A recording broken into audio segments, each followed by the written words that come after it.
hello po, magandang gabi, magandang umaga, nasaan panig tayo ng mundo ha? At sana po ay nasa maayos kayong kalagayan sa pagpapanood ng bagong video na ito. Okay po. So ngayon po ay Monday pa rin, Monday, January 19. Oh, yan ha. Monday pa rin po ngayon ha. Gabi na nga lang. And meron tayo rito 10 of Cups. Ayan. Oh. Nagliliparan yung mga barahan natin. Itong isang layo. Nabot ko pa. And we have the Ace of Cups. Okay po. Tingnan pa natin, Uy. Meron tayo rito King of Swords. And we also have the Justice. Okay. Meron pang isa 10 of Pentacles. Ayan, tignan pa natin ha. And meron tayong Queen of Cups. Okay po. Dalawa pa para mabuo ang ating situational reading ngayong gabi. Maaring ito po ay sa inyo, maaring sa kanya, Sabi ko nga, hindi lahat makaka-resonate. Take only what resonate po, ha? O, diba naman? Pasensya na kayo sa ingay na naririnig, ha? Maaga-aga pa ba? Ano oras na ba? Gabi na rin pala, Ayan. Yan lang, may mga gising-gising pa sa aming kapaligiran. Ayan, pasensya na po. Oh! Okay, so meron tayo ditong 3 of Swords. Okay po. Tingnan pa natin. And meron tayo rito 3 of Pentacles. Okay. So, definitely, meron tayo rito, heartbreak, nakasakit, nasaktan, o pwedeng ating Queen of Cups, ayan, ang nasaktan ng ating King of Swords, bumaha ng emosyon, kung nakikita naman yun, umaagos ang emosyon, iba-iba, merong lungkot, simula nung kayo'y nawala ng communication, ayan ha, simula nung kayo ay, tawag dyan, nag-break or nasira ang relasyon. Pwede kasing pamilya, Ayan, pwedeng kayo po ay isang buong pamilya na may kasamang bata, ganyan ha. So, kung ano't ano man, basta dito po ay nagkaroon ng heartbreak o masakit na pagtatapos, And, kaya lang meron na ditong nakatanggap ng kanyang the justice. Ayan. So, siguro ngayon, siya naman, yung nahihirapan sa buhay, ha? Oh. Pero kasi sa inyo ditong umaayos na yung buhay. Oh, 'di ba? So, para sa akin, definitely, yung taong nasaktan yan, So, siguro, ayan kasi, ang daming blessing, At yung isa, ayan, merong justice, kinakarma. Alam niya sa sarili niya, na kaya dumating sa buhay niya ito kasi nga ganun yung ginawa niya. So, alam niya naman pala. O, di ba po, So, siguro kaya ngayon, nakakaramdam na rin to ng pagsisisi. Yan, kahit gaano katigas yung ulo niya noon, dahil may pagka-King of Swords nga, naman, nakakaramdam na ngayon ng pagsisisi, panghihinayang, At alam mo yun, alam niya sa sarili niya na mali. Mali yung pananakit na ginawa niya sa'yo. O, diba? So, dun sa mga panahon na kayong nagkahiwalay, siguro masasaya siya sa noon kasi merong bago Ikaw yung ikaw yung nahirapan noon. Lagi naman ganun, diba? Kung sino yung naiiwanan, siya yung nahihirapang mag-move on, siya yung, alam mo yan, nahihirapan doon sa sitwasyon. Pero yung pala, sa bandang huli, tingnan nyo, see? King of Swords na naman, So, talagang karma. Ayan. At gusto niya ng conversation sa'yo, ha? Ayun, sabi ng King of Swords. Dito rin conversation. Conversation siguro para humingi ng tawad. Kasi alam niya na kinakarma siya sa ginawa niya sa'yo. See? So, alam din pala nila, Alam nila na nakasakit sila at kailangan nilang humingi ng tawad para siguro mabasag, or masira man yung kung ano man yung nangyayari sa kanya na hindi maganda. Kasi alam niya, yun eh. Yun ang dahilan. And we have the Page of Swords. Ayan, ha. Curious siya ngayon, Curiosity, sabi rito. So, curious ang taong ito ngayon kung anong ginagawa natin, kung ano yung pinagkakaabalahan mo. So, yung ano niya ngayon, yung tawag dito, attention, nasa sayo.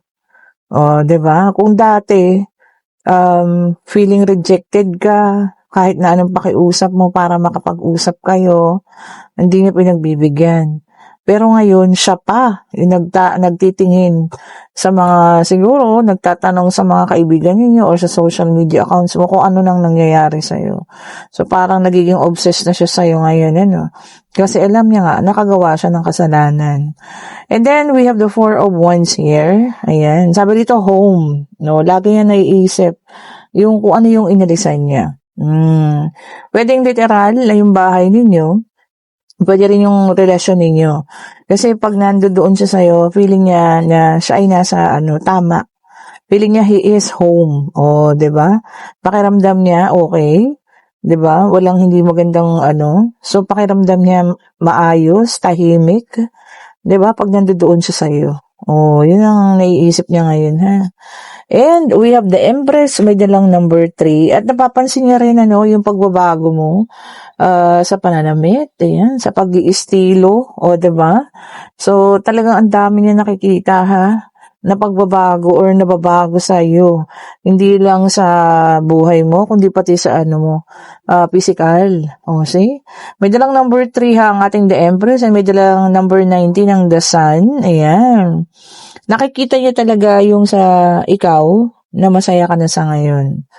O, 'di ba? So, alam mo yun, hindi niya alam kung paano siya e-entra o sisingit pa ulit sa buhay mo. But definitely, gusto niya mag-start ng conversation para makahingi ng tawad. Oh, gusto niya mag-apologize. Ayan. O, ito na nga. Kasi nagkaroon ng The Tower. O, ayan ha. Talagang nasira ka niya. As in, siya yun, literal. O, diba? Na talagang, alam mo yun, nasira niya ikaw, nasira niya yung perspective mo sa buhay, na sana ma-okay yun, naging hindi maganda. O, diba? Simula nung ginawa niya yun. Kasi, cheating yun eh. O, diba? Cheating, deceit, pangloloko, kaya nasira yung perspective mo ngayon, And, super focus, ayan. And you also made your choice, nakapili na raw, nang dapat tahakin, nang dapat na yung gusto talaga, na gawin. So, kung ano man yun, siguro hindi na siya kasama. And you also become a Queen of Swords. Oh, diba?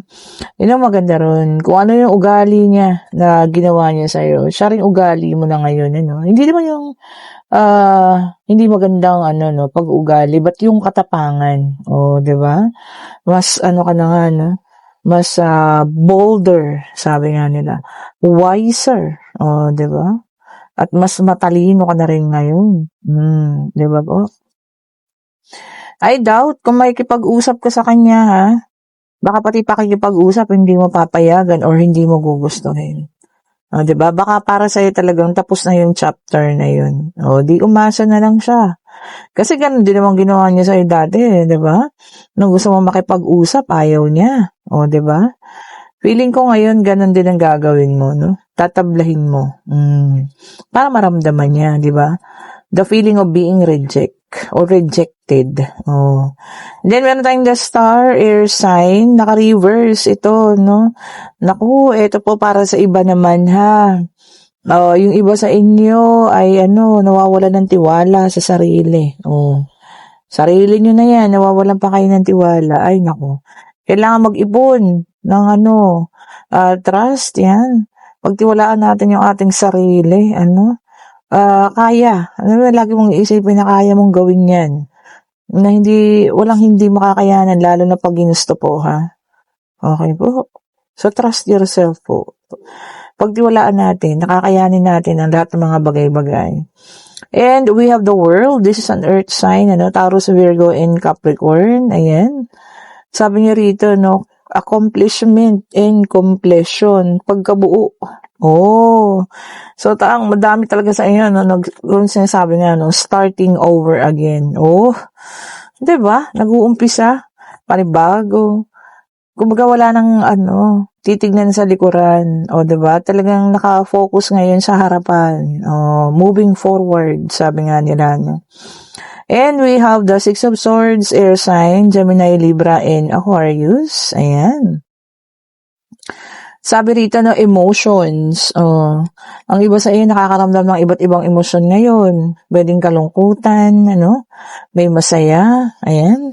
Kung ano man po, ha, baka itong may mga naaalala, no? May mga nostalgic moment kayo dyan. Naaalala niyo yung past, no? Tapos nakakalungkot sa inyo. O, 'di ba? So, sana hanggang dun lang. At maalala din natin yung mga masasaya naman. O, 'di ba? Masasayang bagay na nung tayo siguro mga kabataan pa. O, 'di ba? And then we have the Two of Swords, air sign ulit ito. Gemini, Libra, and Aquarius. Okay, choices. Sabi nga, no? Parang yung kanina, choices din. So, meron kayong choice. O, 'di ba? Meron kayong pupwedeng piliin.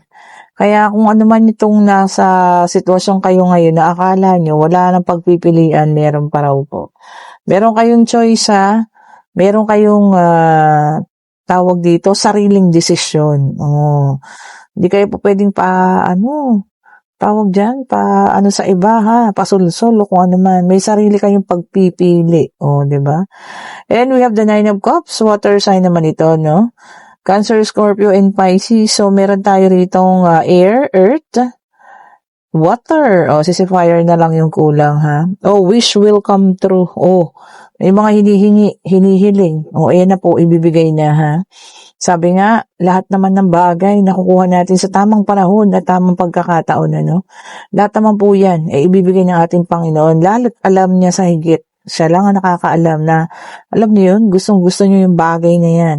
At kung makakatulong sa inyo yan, bakit naman hindi ibibigay? 'Di ba? So, ayan. Eto na, nagsabay ang ating yung isa naka-flip, yung isa hindi. And we have the moon. Okay. Water sign ito. Sabi niya rito, no, meron may takot. Ayan. Kung ano man, itong mga kinakatakutan natin, dasal lang. Siyempre, di ba? At sabi ko nga, minsan yung takot din is a form of negativity.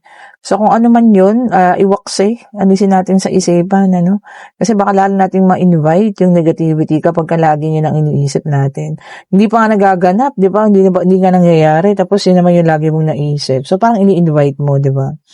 And we have the fire sign. Ito na, lumabas na. Six of Wands, Aries, Leo, and Sagittarius. Ayan. Ayan, kung may sasalihan kayong mga event, ayan, galingan daw. At baka may chance kayo or may chance talaga kayo, ha? Na kayo yung manalo. Victory kasi. So, victory pagkapanalo. Kung ano man yan, ha? Nasasalihan po ninyo. Maaring kayo po ay manalo kaya galingan. And we have the Empress, Earth sign naman ito, no? Ito na yung last card para sa ating third deck. Ayan. And sabi niya rito, no, good parenting. Mabuting pagpapalaki sa anak. Ibig sabihin, hindi yun na spoil. 'Di ba? Ibig sabihin, mabuti yung pagpapalaki niyo sa anak ninyo. Kung sino man yan, ha, good parenting daw po. Tama yung pagpapalaki ninyo, no? Hindi spoiled, hindi matigas ang ulo, marunong sumunod, mabuti ang pag-aaral, 'di ba? Ibig sabihin po, nagawa niyo yun kahit solo parent kayo or kung ano man, Ibig sabihin, you're such a good parent po. Minsan, 'di ba, hindi maganda ang love life, pero mabuti kang magulang. Okay na rin yun, 'di ba? At least, napalaki mong mabuti ang iyong anak. 'Di ba, kahit mag-isa ka. Anyway, pwede na kayong magtanong pag-ibig pangyayari, no? Financial, kung ano man ang gusto niyo malaman. Answerable by yes or no, Divine Universe, ibigay mo ang kasagutan sa kanilang mga katanungan. Isa lang po, ha? Isa lang po. Lang, ha? Medyo malagkit ang ating card ngayon. Parang dikit-dikit sila. Di kagaya kagabi, ang dulas-dulas. Everyday po talaga, iba-iba yung para din silang may mga emosyon. Okay. Ayaw tumuloy. Isa lang po, ha? Divine Universe, ibigay mo pong kasagutan sa kanilang katanungan. Ayun na. And, ito po ang sagot. So, ang sagot po ay yes, kung ano man ang itinanong ninyo. At may kasamang number 14. So, ang mga numero po ay 19, 16, 14, and 3. Ayan po ang mga lucky numbers natin ngayon ha. And we have the temperance here. O, ang baon-baon ng ating the temperance, sabi niya rito, no, soulmates. O, for some of you, no, maaaring makilala ang inyong soulmate. Ayan. Pwedeng within this month, pwedeng bukas, pwedeng sa susunod na linggo, or basta, malapit na lang po ninyo makilala ang inyong soulmate, ha? Okay po. And kung kayo yung nasa situational reading na parang na-o-obsess na sa inyo, no? Or crazy in love na naman sa inyo ang taong ito. At maaaring kayo ay kanyang, alam mo yun, makipag-usap sa inyo or para unang-una, siyempre humingi ng tawad, ano, para mapatawad mo siya. Well, kayo pa rin po ang magpapasya kung ano't ano man ang gagawin niyo sa taong ito, no? Kung gusto niyo pa naman. Well, magpatawad is okay, pero yung makalimot, sabi ko nga hindi. O, di po ba? Okay, kung nagugustuhan ating reading, pa-like, pa-share, subscribe, and hit the notification bell para lagi po kayong updated sa mga bagong videos na nire-release natin. At kung gusto niyo ng ating mga bracelet, ayan, kagaya ng aking mga suot, this is my amethyst, at syempre ang aking, citrine mantra. O, ayan pa yung mga iba, ha. Ayan, at ito ang ating mga pabango, ayan. Kayo po i-click nyo na yung dyan, link, nasa comment section. Mag-order na kayo, ha. At yung mga nag-order na karaan, na ipa-JNT ko na po kanina, ha. Naisingit kong ipa-JNT. Okay po. Thank you so much po for watching. Like, share, subscribe po, ha, and hit the notification bell. Have a great evening po sa lahat. Yung nga pala, may gusto ng private trading, ha. Pakiclick na lang din yung link dyan. Thank you so much po. Bye-bye po sa inyo.